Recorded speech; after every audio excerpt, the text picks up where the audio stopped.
Tell me that's a mistake. The phrase, half incredulous plea, became the hinge on which one of the most audacious operational feats of World War II would pivot. It was December 19, 1944. A single phone call had traveled from the Supreme Allied Commander in Europe to London, and then back across a frozen continent. General Eisenhower had a request, and General Patton had a promise, that his Third Army could pivot north and be at Bastogne within 72 hours. To the men huddled around Churchill's desk, hearing of such a timeline sounded less like a plan than like bravado. To the commanders and soldiers in the Ardennes, it would feel like a last, tenuous thread of hope. By the time night fell over the Ardennes, the map told a story of shock and urgency. German armored spearheads had punched a bulge more than 60 miles across the front, and Bastogne, a small Belgian town at a road junction, had become an emblem of defiance and desperation. The 101st Airborne Division and attached units were fighting surrounded, short on ammunition and supplies, their supply routes choked by snow and German control. The weather was turned against them. Fog and low cloud grounded Allied air support. Commanders in London and Chaff deemed rapid reinforcement improbable. Yet on a line of chalk and ink, in the quiet of command rooms and the clatter of radios, a counter-proposal was forming. Pick up a whole army, swing its flank, and drive north into the bulge. Why did that idea seem impossible to so many? The answer lives in the arithmetic of war. Mechanized armies move on fuel, on roads, on maintenance crews and orderly columns. The Third Army was not a single truck, but a rolling collection of dozens of divisions, thousands of vehicles, artillery pieces, tanks, half-tracks, and the human crews who kept them moving. To imagine turning that mass on winter roads, many clogged, many narrow, often iced and lined with soft shoulders that swallowed axles, was to imagine a moving city collapsing into chaos. A 90-degree rotation meant that entire formations would have to disengage from contact or reduce aggressive patrolling, form into columns, and execute a march that would expose flanks and choke the very routes meant to deliver relief. The terrain of the Ardennes, a maze of narrow winding lanes through dense firs and ravines, offered few straight lines. Every village and bridge constricted movement. Add to that, the weather. Sleet, snow, and the kind of cold that does not simply chill men's bones, but freezes fuel lines, jams radios, and turns grease into glass. Vehicles that ran perfectly in summer seized to mechanical death in the low temperatures. Tires that bit into muck gave up on ice. Visibility was often measured in yards, and the radio traffic that should have coordinated movement crackled with static. Allied commanders watched the map and saw only a logistical nightmare. To get Third Army's columns onto the roads, north toward Bastogne, would require more than will. It would demand a preposterous degree of planning, discipline, and a faith in human endurance that bordered on the reckless. This is where the story turns from a testament of courage to a study in preparation. George S. Patton was never a general who depended on improvisation alone. He might have been famed for his audacity, for his aggressive temperament and public image of a man who would thunder forward regardless. But the reality behind that image was different. Patton believed in rehearsal, in contingency planning, and he pushed his staff to anticipate the unthinkable. In the days before the Ardennes offensive struck, Patton's headquarters had been running exercises and theoretical drills, not show maneuvers for headlines, but practical scenarios for rapid changes of direction. Road nets and traffic control plans, fuel dumps and maintenance nodes, even the segregation of columns to prevent congestion. These were not afterthoughts. They were the skeleton of mobility that his staff had been building deliberately. Major General Hobart R. Gay, Patton's chief of staff, was central to this effort. He and a cadre of officers, among them Halley G. Maddox, Hugh A. Gaffey, and others whose names would run across maps and manifests, had devoted attention to the nuts and bolts, where to place fuel, how to stage recovery vehicles, which units could move without breaking order, and how to segment movement over the arteries that crisscrossed the region. They understood that speed without sustainment was vanity. A division that raced to a road junction and ran out of fuel would be dead on arrival.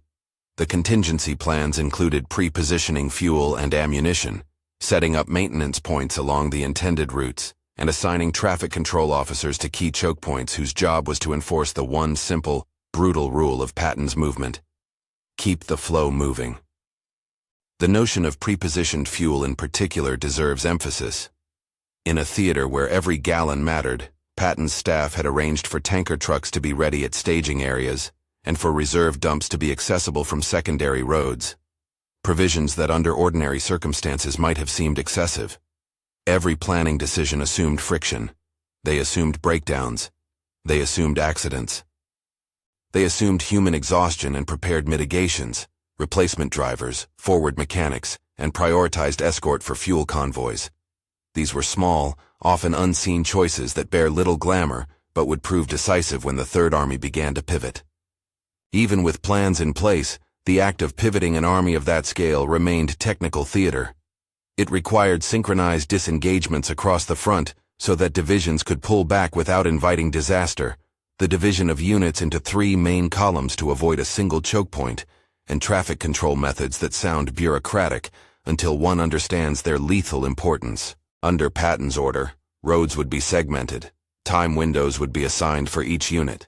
Police and military police would enforce convoy discipline, turning lanes into one-way arteries when necessary, and signals units would coordinate to avoid the deadliest enemy of all in such movements, friendly interference. What unfolded across the next hours and days was not a single cinematic dash, but a series of escalating practical solutions forcing themselves through a landscape indifferent to human urgency. The first step was disengagement. Units on Patton's immediate front had to reduce contact, leave positions, and reform into column. That itself was risky. With the Germans probing and launching local counterattacks, pulling men and armor away from established lines, opened windows that could be exploited. Yet the commanders, bound by Chef's intent and the clarity of Patton's orders, bit down on the risk. Wagons, tanks, and trucks threaded back along icy lanes and into the assembly areas, their engines coughing in the cold. The 3-route movement was deliberate. Separate columns followed broadly parallel axes to avoid the logjam that would throttle any single route. One column took the main highway arteries where possible, another hugged secondary roads to bypass known bottlenecks, and the third moved along the rail-side lanes and lesser tracks that could be traversed by lighter vehicles.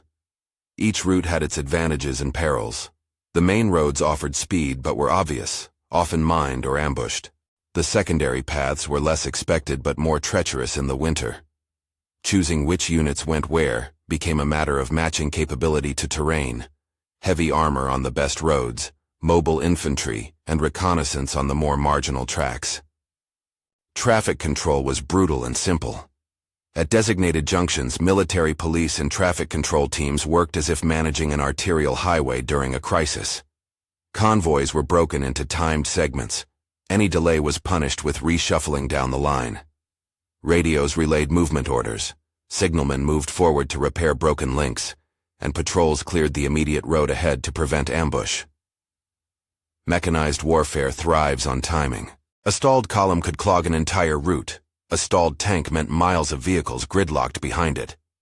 The order to keep moving, to clear the road at almost any cost, was not rhetorical.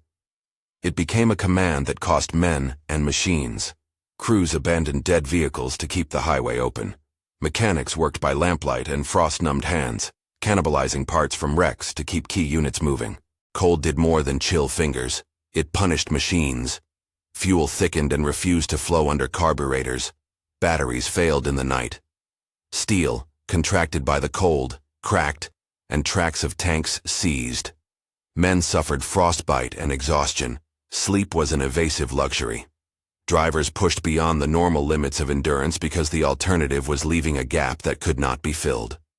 There were accidents, trucks jackknifed on ice, columns slid into ditches where recovery was slow or impossible, and in the confined roadways, even minor mishaps had outsized consequences.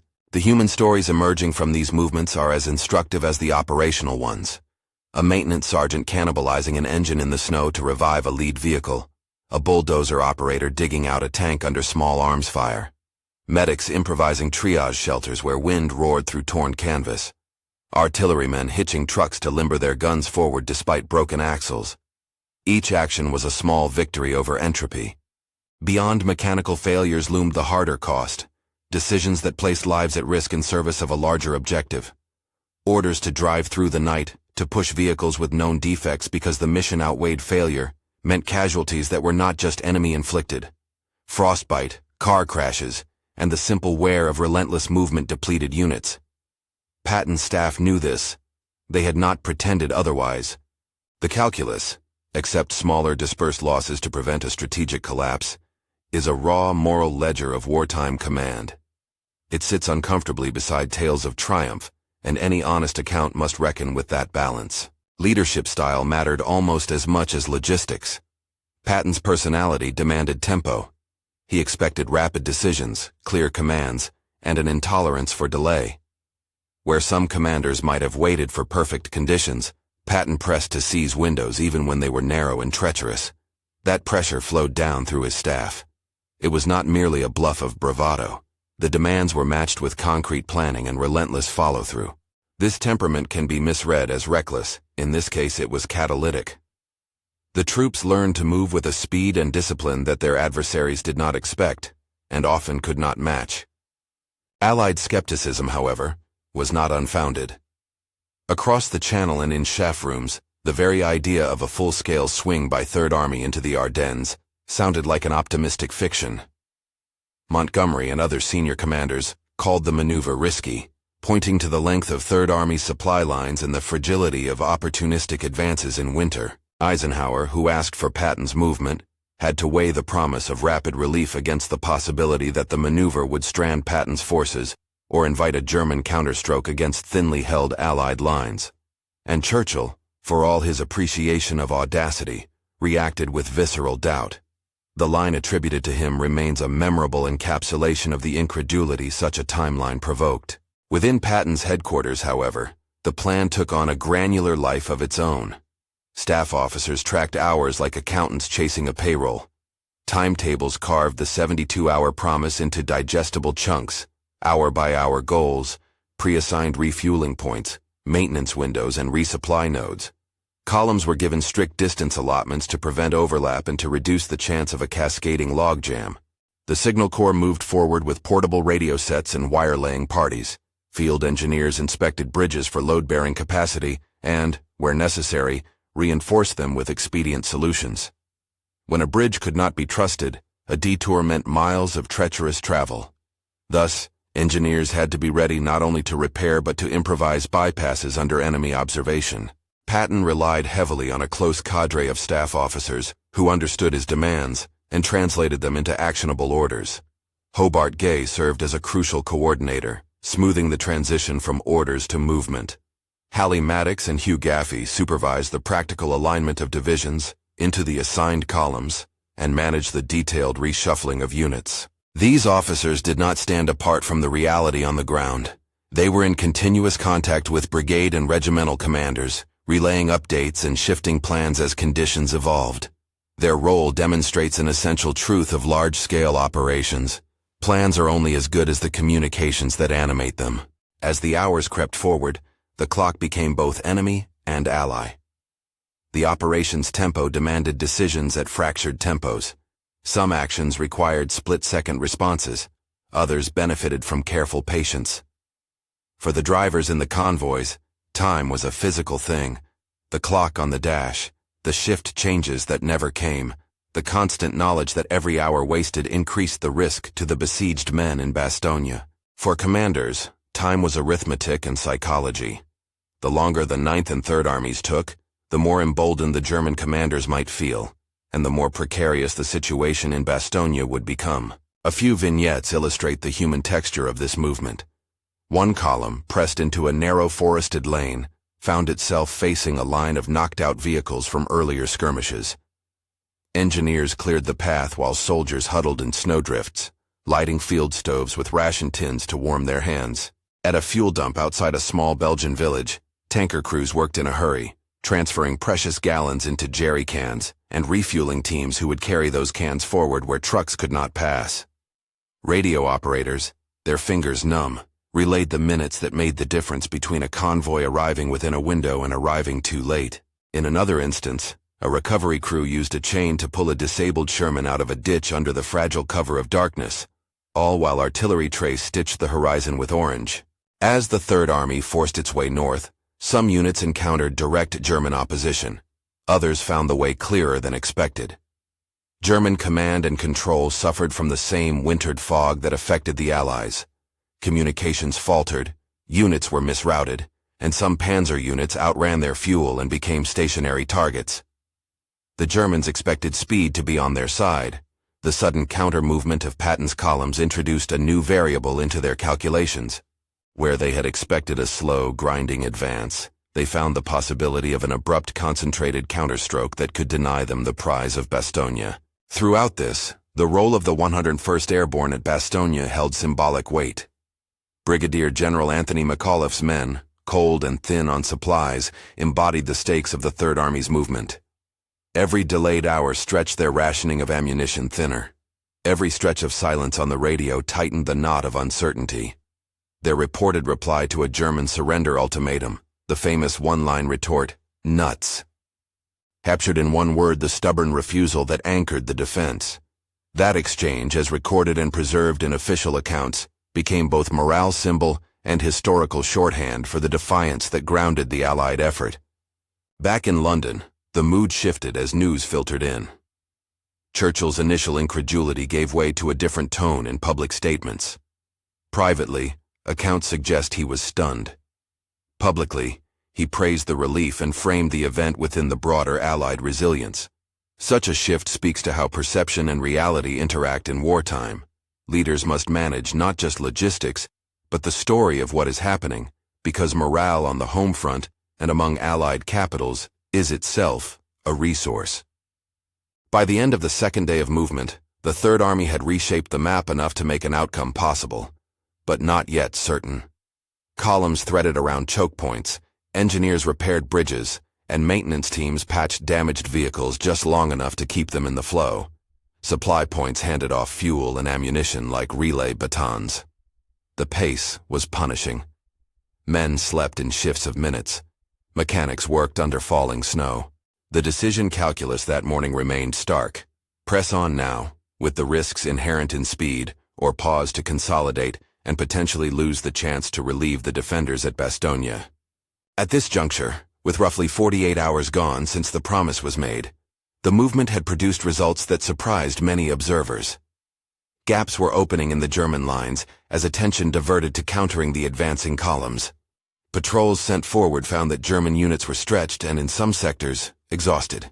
The psychological impact of an entire army suddenly redirecting itself northward, of seeing the black ribbon of Allied armor reappear where none was expected, began to ripple through German command. Plans premised on a slow, continued breakthrough now had to accommodate a new threat. A sudden, forceful push that could cut lines of supply and retreat. Yet the breakthrough itself, the moment when Patton's men would actually make contact with the besieged defenders and throw an open corridor through the German ring, had not yet occurred. The final miles presented their own bouquet of problems. Destroyed bridges, stalling tanks, and pockets of stiff resistance in villages where German troops entrenched themselves amid rubble. Night advances brought the terror of misidentification. Friend and foe looked much alike in drifting snow and stuttering headlights. The risk of friendly fire increased with every desperate rush to close distance. Against this mounting tension, the personal stories kept the operation human. A tanker commander, leaning over a chart, mapped a route by memory of roads he had surveyed weeks earlier. A radio operator, clutching a receiver to his ear, translated a garbled message into a change of orders that rerouted an entire column around an impassable bridge. A company commander, eyes rimmed red from sleeplessness, snapped at a subordinate who hesitated, then immediately apologized when the subordinate explained the reason: a fuel leak that would have doomed the convoy had they not found and fixed it. These micro-decisions, amplified across thousands of men and vehicles, formed the warp and weft of the whole movement.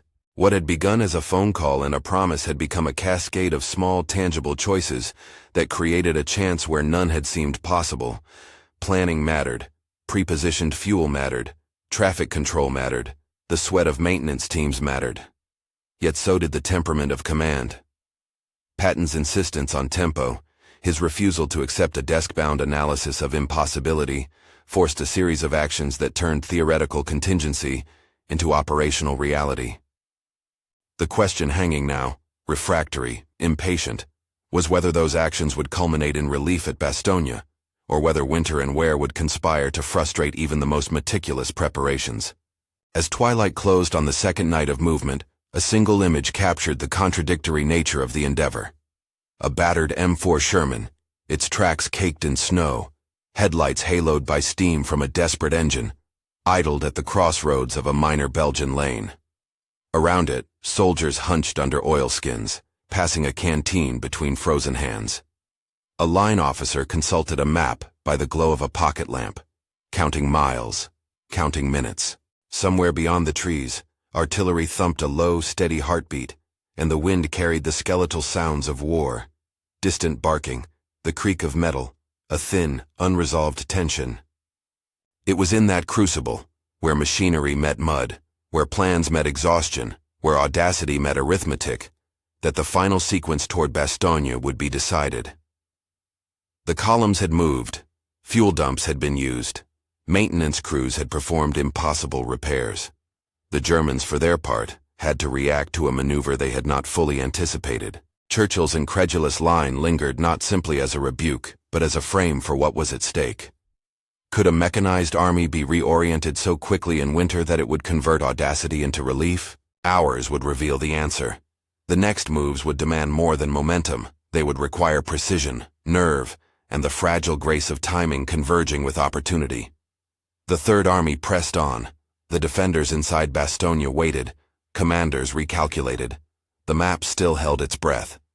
If the map still held its breath at twilight, dawn would force it to exhale. The final approach toward Bastogne was not a single cinematic charge, but a grinding sequence of contacts, false starts, and sudden, brutal opportunities. As the Third Army's columns threaded northward, the last miles concentrated all the threats Patton's staff had planned for, and some they had only half imagined. Destroyed bridges funneled movement into choke points.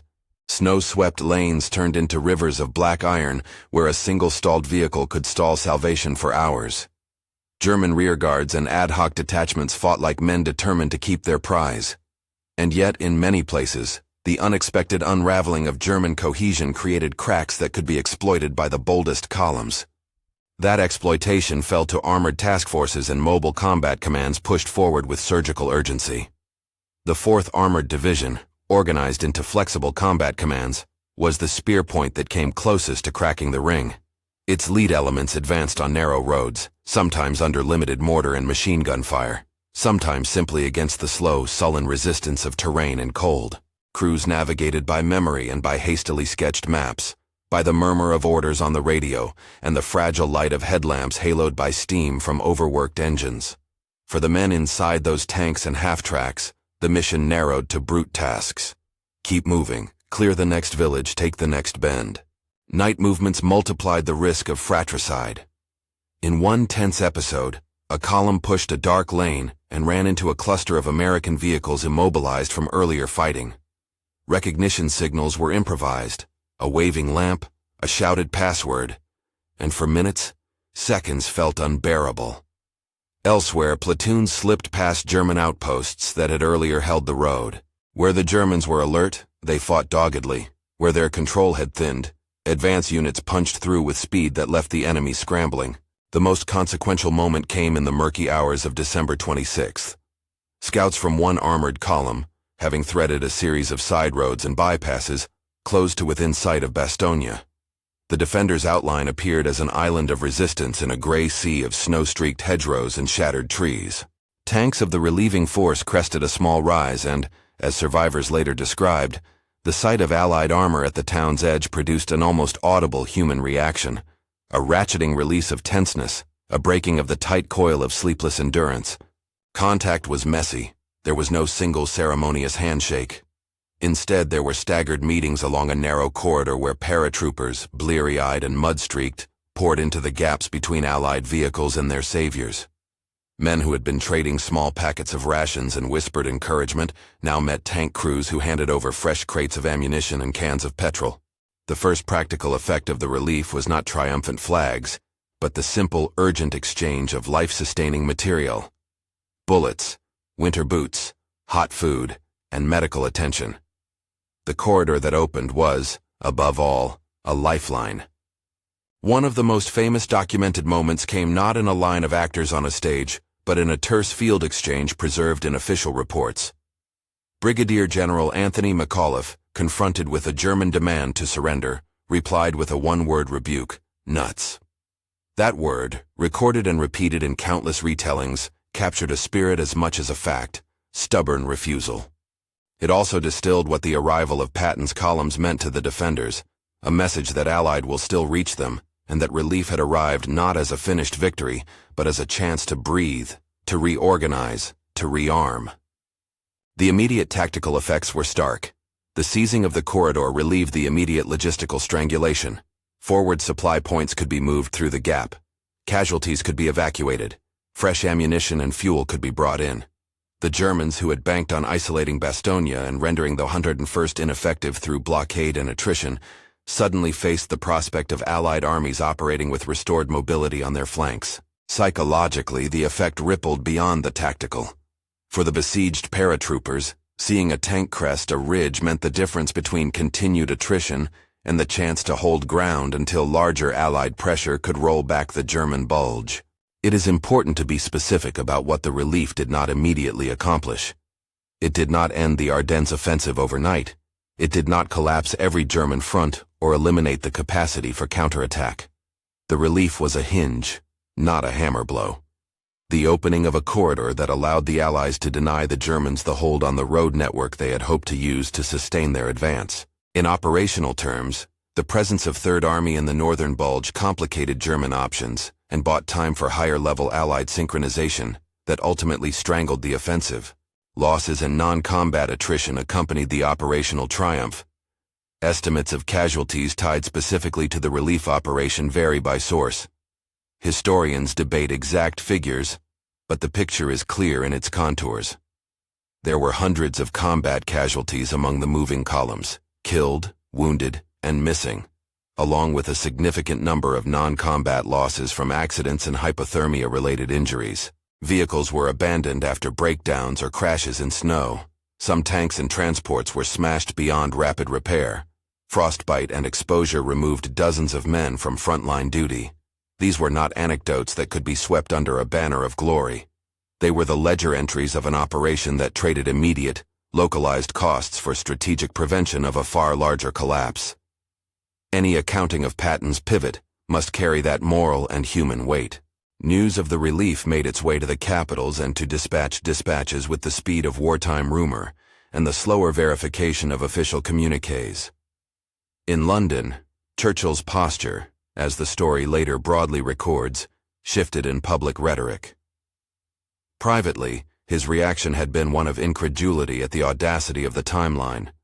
Publicly, he framed the relief as a testament to Allied resolve, praising the American troops for their doggedness and the coordination among allies.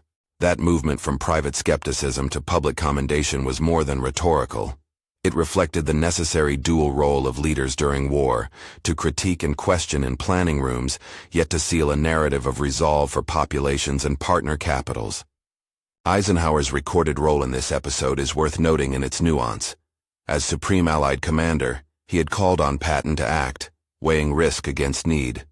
In his post-war accounts, Eisenhower acknowledged that he had turned to Patton because of the latter's reputation for speed and the Third Army's mobility. The request was not a carte blanche. It was a calculated gamble, one that depended on commanders below him to execute with discipline. Omar Bradley, who had to manage the broader 12th Army Group commitments and logistics, later reflected on the anxiety that such a pivot generated up the chain. Bradley's contemporaneous notes and later recollections underline an important organizational truth. Large-scale maneuver decisions unfold as negotiated risk among leaders who each bear different elements of responsibility. On the German side, the effect was dislocating. German planners had assumed the strategic dynamics favored them. They had launched the offensive to exploit a perceived weakness in the Allied line and to capture ports and fuel stocks. When an entire Allied army pivoted toward them with renewed vigor, German commanders had to reassess not only tactical dispositions, but strategic viability. That reassessment occurred amid the same wintered fog that had stymied the Allies. Disrupted communications, fuel shortages, and overextended units. The sight of an armored force that had been expected elsewhere suddenly appearing on an unanticipated axis broke the rhythm of their advances. In that sense, Patton's maneuver succeeded in imposing an operational tempo the Germans could not easily match. Beyond the immediate military effect, the episode mattered for doctrine and for the evolution of modern operational thinking. Patton's pivot demonstrated something that had been theoretical, or at best an aspiration, in armored warfare. That large mechanized formations, if prepared with sustainment and traffic discipline, could change the operational map quickly even under adverse weather. The implications echoed into post-war doctrine. Militaries re-examined assumptions about logistical planning, the necessity of fuel and maintenance nodes, and the importance of pre-planned contingency routes. The lesson was not that audacity alone achieved results. It was that audacity combined with meticulous logistic preparation and a command climate that accepted risk could produce decisive movement. That doctrinal legacy reached into how armies thought about tempo. The idea that speed, when matched with sustainment, could be decisive. The operation highlighted the danger of treating logistics as mere support to operations. Instead, logistics became recognized as the sinew that makes bold plans possible. Traffic control, pre-positioned fuel, maintenance units forward of the lines, all the unglamorous elements of warfare, took on a new centrality. Officers who led subsequent armored and mechanized formations studied the Ardennes pivot as a case study in how to make mobility truly operational rather than merely aspirational. Leadership study found in Patton both example and caution. His insistence on tempo and his intolerance for delay galvanized subordinates and forced planning into execution. Yet his style carried costs. Not every commander who demanded speed also invested equally in mitigation of human exhaustion or in conservative estimates of mechanical attrition. In Patton's case, the staff effort and the pre-existing planning culture converted his temperament into an operational asset. That would not always happen in other hands. Historians and military professionals therefore read the episode not as instruction to mimic temperament, but as evidence that leadership effect is always mediated through organization and preparation. For the soldiers on the ground, the relief transformed how they told the story afterward. Veterans' letters and unit histories pivot less on broad doctrinal claims and more on the small human details that marked their days: stoked fires, shared tins of food, the way a mechanic crawled beneath a tank to wring life out of an engine, the quiet gratitude when a medic wrapped frostbitten toes.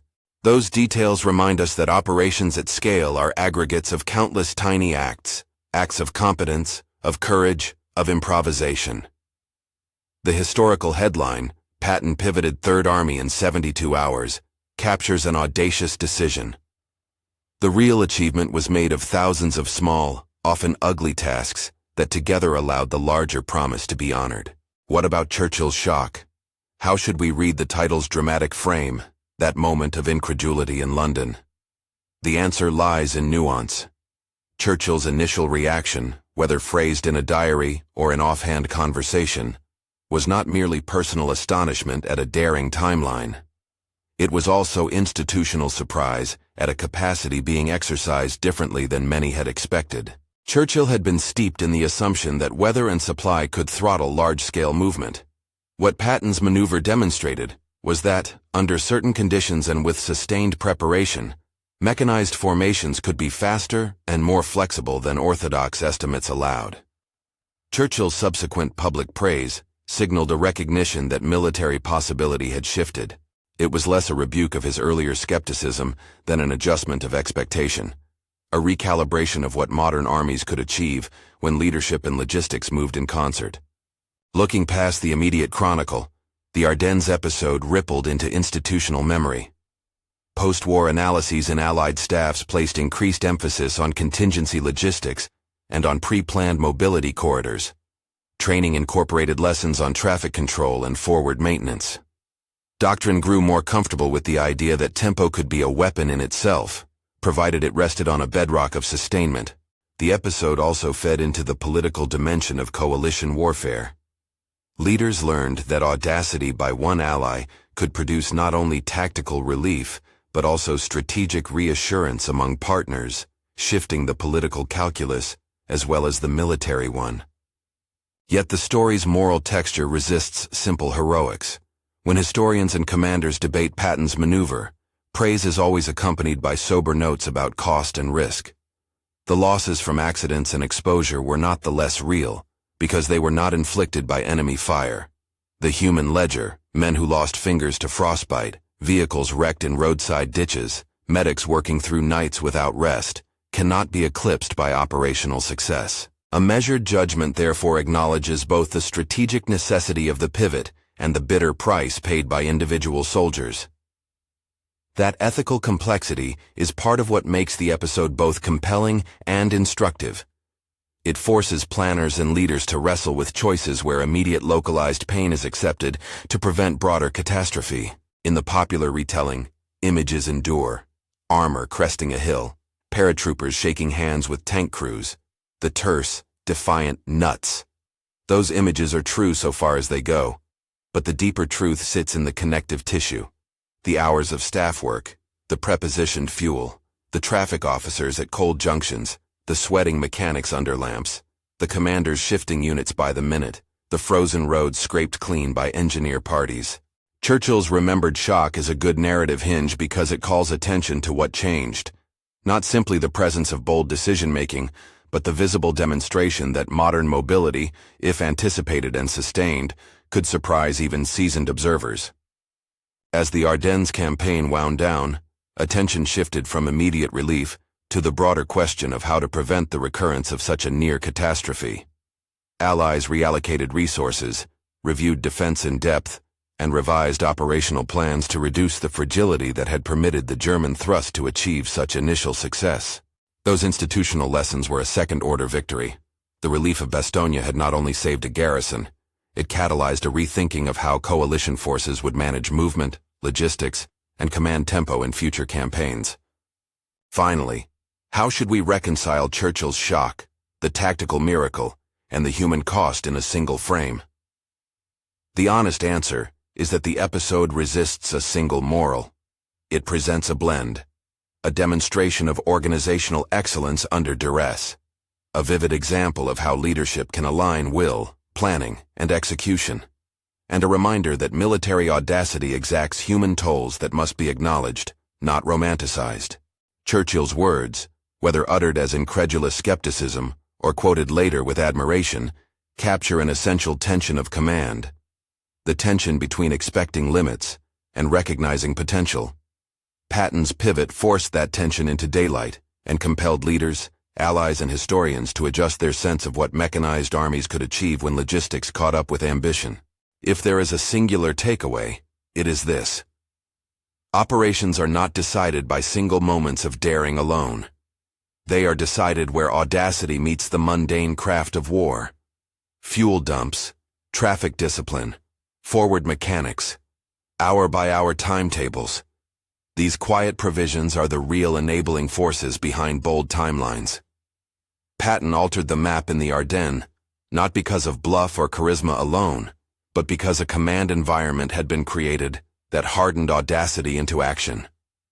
And Churchill's shock? It mattered because it signified a broader shift, a change in strategic imagination.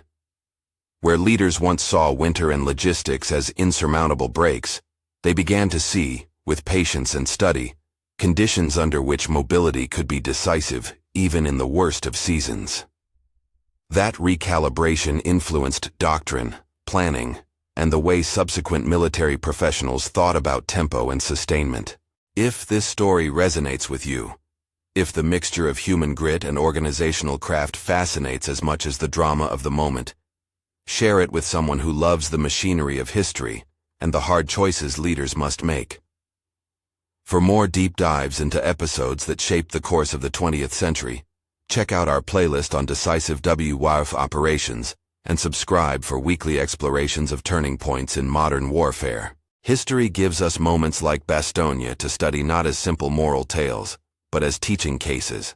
The lesson that leadership must be matched by logistics, that bold promises require meticulous backstops, and that the calculus of war will always balance daring against cost. Churchill's words remain a striking frame, because they force us to confront both the audacity it takes to promise the impossible and the discipline it takes to make that promise credible.